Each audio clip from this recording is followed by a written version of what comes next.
Bien, continuamos con líneas notables en el triángulo. Esta es la segunda parte y quiero que reconozcamos y recordemos algunos triángulos en los cuales vamos a trazar las líneas notables, que son la clasificación de los triángulos. Vamos a tener en primer lugar, según los lados o según la medida de sus lados, equilátero. Los tres lados y los tres ángulos miden igual o son iguales, isósceles, dos de sus lados y dos de sus ángulos son iguales, y el tercero se llama base. El diferente, acá en este caso, es el desigual. A eso se lo conoce como base. Y el siguiente triángulo es el escaleno, que sus tres lados y sus tres ángulos tienen distintas medidas. La segunda es según sus ángulos o según la medida de sus ángulos. Tenemos el triángulo rectángulo, el triángulo acutángulo y el triángulo obtusángulo. Todos ellos tienen formas diferentes, maneras diferentes de graficar. Acá encontramos un ángulo de 90 grados, aquí todos sus ángulos son menores de 90 grados, y en el obtusángulo tenemos un ángulo mayor de 90 y menor de 180 grados. Les traigo esto porque dependiendo de qué tipo de triángulo estamos trabajando, va a ser trazada y ubicado los puntos o las líneas notables, ¿sí? Muy bien, una vista más. La mediatriz es la perpendicular al segmento que pasa por su punto medio. Ahí tenemos un segmento AB y vamos a ubicar con un transportador, ¿no? Es la manera geométrica de trazar una mediatriz de forma exacta.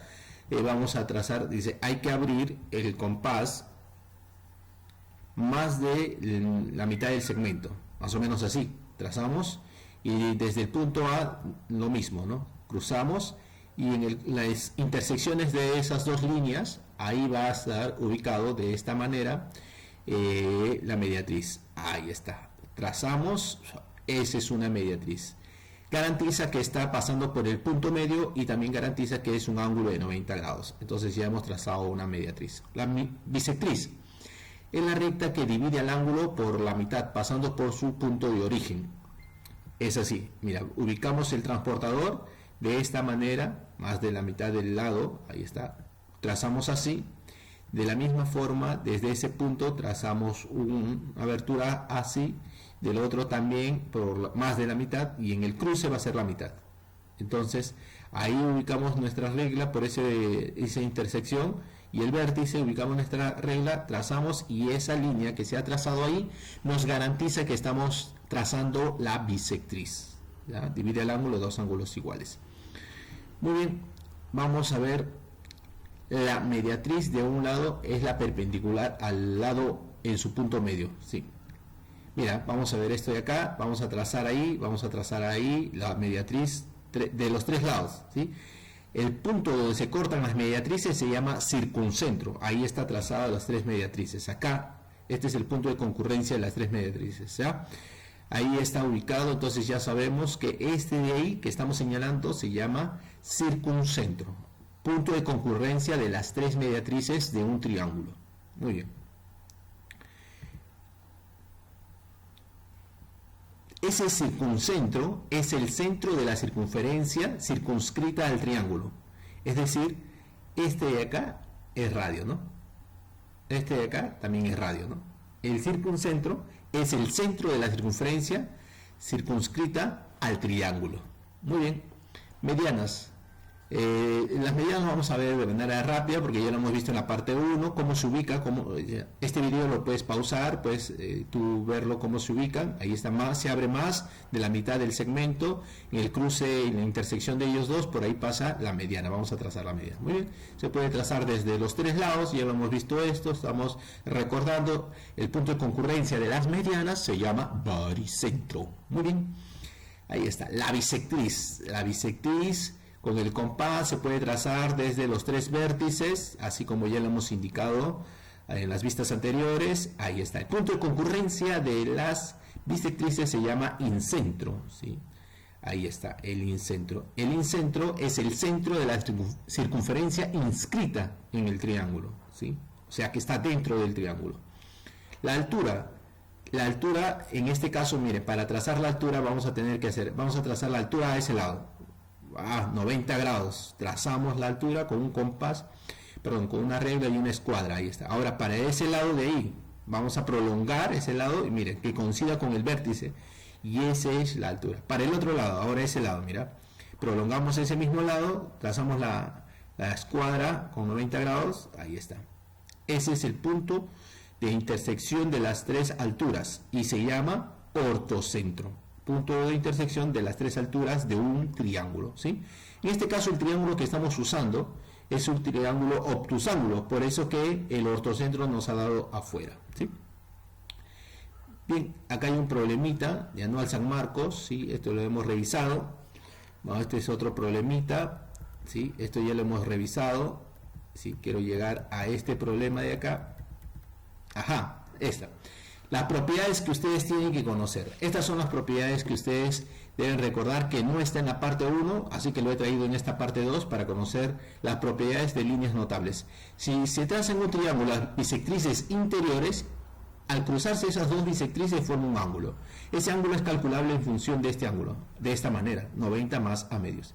Ahora, si las bisectrices están hacia afuera, están trazadas hacia afuera, ese ángulo también es calculable en función del ángulo en el cual no se ha trazado bisectriz. De esta manera, 90 menos la mitad de este de acá. Y si se traza una bisectriz interior y una bisectriz exterior, ese ángulo es la mitad de este ángulo. Y aquí tenemos una propiedad adicional, ¿no? Mira, ve, se ha trazado dos bisectrices interiores, ya se prolonga hasta ahí, chocan hasta ahí, y de ahí dos bisectrices y van a formar un ángulo que da afuera. Ese ángulo también es calculable en función de este ángulo de acá. Es 45 menos la cuarta parte de este ángulo de acá. Son propiedades que te van a permitir desarrollar de manera rápida y directa los problemas. Por ejemplo, aquí tenemos algunas más, ¿ah? La propiedad 5, la propiedad 6, y aquí hay una característica del ángulo formado por una altura y una bisectriz interior. Altura, bisectriz interior. Estos dos, la altura y la bisectriz interior, forman un ángulo. Ese ángulo es calculable en función de alfa y beta. Alfa menos beta, ¿sí? Alfa, y esto debe ser beta, ¿ya? Alfa menos beta. ¿Estamos de acuerdo? Muy bien. Problema 1. Líneas notables asociadas al triángulo. Esto es de su material, ¿sí? Ustedes tienen el material con todos los temas. Busquen este tema, líneas notables asociadas al triángulo. Vamos a resolver el problema 1. Del gráfico, calcular x más y. Aquí está x, acá está y. Ya me estoy dando cuenta que esto es una bisectriz interior, esta es otra bisectriz interior. Tal vez me puede ayudar una de las propiedades que hemos mencionado aquí. Dos bisectrices interiores, ¿sí? A ver, vamos a ver cómo lo hacemos. Identifiquemos esas bisectrices. Miren, en el triángulo que estoy remarcando aquí, en ese triángulo me voy a concentrar, hay dos bisectrices, esta que está acá y esta que está acá. Esas dos están formando un ángulo, este ángulo de acá. Ese ángulo es calculable en función de este ángulo, que no se ha trazado ninguna bisectriz. La vamos a poner alfa, ¿estamos de acuerdo? Y calculemos alfa. Alfa es 90 más la mitad de este ángulo de acá, porque las bisectrices son interiores. Si son interiores es 90, más. Entonces esto me da 35 más 90, 125. Listo, ya tengo alfa, pero alfa no es lo pedido, me piden a mí x más y. Sabemos que este alfa es lo mismo que este ángulo de acá, ángulos opuestos por el vértice. Entonces, alfa más x más y me debe dar 180. Ahí está, de donde obtenemos que x es 55. La propiedad me ayuda a resolver de manera rápida, ¿no? Y directa. Muy bien, uno más. El problema 2 de su material, de su separata. Ahí está. También tenemos dos bisectrices interiores, noten en el gráfico, esta bisectriz y esta otra bisectriz. Me piden calcular el valor de x, ya está. Vamos a hacer la resolución, pero hay que remarcar y hay que completar, ¿no? Ahí está. Esas son dos bisectrices en las cuales se está formando un ángulo, en el cual yo puedo denotarlo ahí. Ese ángulo es calculable por la propiedad, lo vamos a llamar en este caso alfa. Alfa es 90 más la mitad del ángulo que no se ha trazado a alguna bisectriz, o sea 90 más x. Ahora, este alfa es ángulo interno. Este 5x y este 5x son ángulos externos. Hay una propiedad que me permite calcular x de manera directa. El ángulo interno más 180 es igual a la suma de dos internos. Repito, el ángulo interno más 180 es igual a la suma de dos externos. Ahora, alfa, por lo que hemos encontrado, es 90 más x, más 180 es igual a 10x. De donde obtenemos que x es igual a 10. Ahí está, sencillo. Problema 5. Miren, a ver qué podemos encontrar acá. Son dos bisectrices. Esta de acá es bisectriz, ¿no? Esta de acá es bisectriz. Bisectriz interior, perdón, exterior, bisectriz exterior. O sea que este ángulo es calculable, ¿no? Pero no, ojo, sería calculable el triángulo que se tiene que formar por acá, no de 40, porque mira, no es de esta prolongación, mira. Vamos a ver la resolución, ¿ya? Estoy completando, mira, ya, X, ahora sí, X es calculable en función de este ángulo de acá. X es el ángulo formado por las bisectrices interiores de este triángulo. Pero no conozco este ángulo. Para conocer ese ángulo voy a formar este de acá, alfa. Lo voy a llamar alfa. Y mira, voy a trazar esto de acá que me permite formar ángulos. Ahí está, mira, ángulos cuyas medidas se conocen, ¿no? Ahí está, mira, mira. Ahora sí, ¿no? Opuesto por vértice, 2 alfa, 2 teta y 2 teta. Opuesto por el vértice, 2 beta y 2 beta. Ahora sí, estas son bisectrices exteriores de esta. O sea que alfa se puede calcular en función de este ángulo de acá. Así, alfa es 90 menos 40 medios. O sea, alfa es 70, ¿no? Alfa es 70. Conociendo el valor de alfa, porque ha sido calculado por bisectrices exteriores de este triángulo, ahora sí podemos calcular x, porque x es 90 más alfa medios. O sea, 90 más 35. 125. Sencillo, sencillo. ¿Estamos de acuerdo? Ahí está. ¿Ya? Entonces, queda como tarea completar los problemas de este material, de este tema. ¿Ya? 8 problemitas.